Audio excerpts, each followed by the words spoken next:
Hello. मैं Indrajeet Narayan Singh, MSc anthropology, LLB, संविधान विशेषज्ञ। आज मैं संविधान की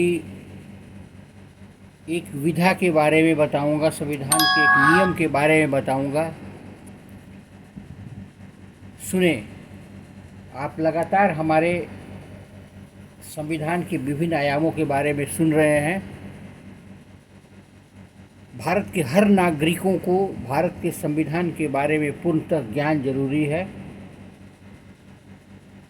यह उन्हीं को देखकर बनाया गया है, उन्हीं को सुनकर बनाया गया है। आज का विषय है भारत में संसदीय कार्य प्रणाली। जब भारत का संविधान लिखा जा रहा था तब तक भारत को 1919 और 1935 ईस्वी के अधिनियम के अंतर्गत संसदीय व्यवस्था के संचालन का कुछ अनुभव हो चुका था। इस अनुभव ने हमें दिखाया कि संसदीय व्यवस्था के अंतर्गत कार्यपालिका को जनप्रतिनिधियों के द्वारा प्रभावपूर्ण तरीके से नियंत्रित किया जा सकता है। भारतीय संविधान के निर्माता एक ऐसी सरकार सुनिश्चित करना चाहते थे जो जनता की उपेक्षाओं के प्रति संवेदनशील और उत्तरदायी हो। संसदीय कार्यपालिका की जगह दूसरा विकल्प अध्यक्षात्मक सरकार का था, लेकिन अध्यक्षात्मक कार्यपालिका मुख्य कार्यकारी के रूप में राष्ट्रपति पर बहुत बल देती है और उसे सभी शक्तियों का स्रोत मानती है।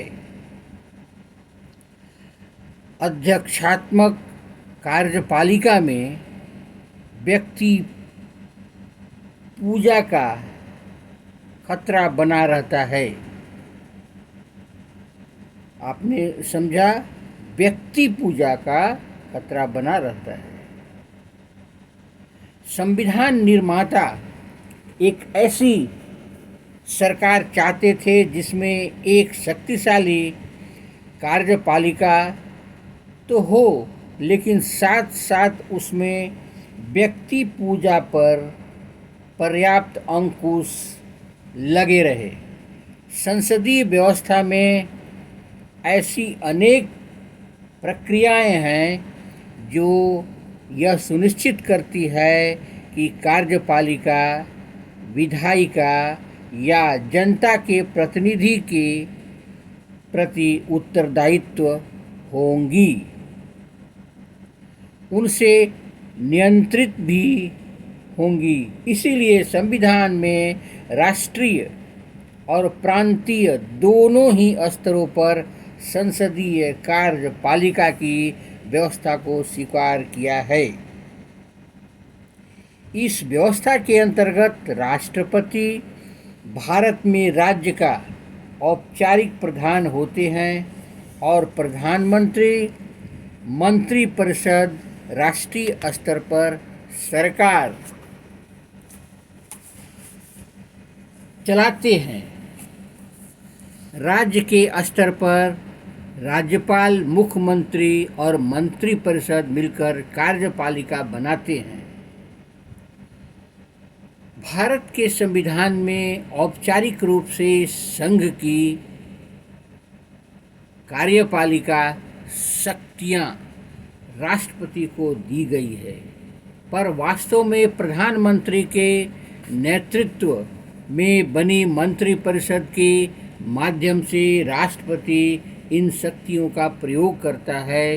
राष्ट्रपति 5 वर्ष के लिए चुना जाता है। राष्ट्रपति पद के लिए सीधे जनता के द्वारा निर्वाचित नहीं होता। राष्ट्रपति का निर्वाचन अप्रत्यक्ष तरीके से होता है, इसका अर्थ यह है कि राष्ट्रपति का निर्वाचन आम नागरिक नहीं बल्कि निर्वाचित विधायक और संसद करते हैं।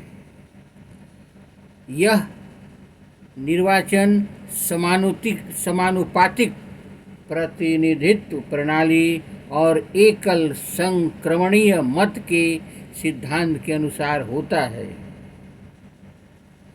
केवल संसद ही राष्ट्रपति को महाभियोग की प्रक्रिया के द्वारा पद से हटा सकती है।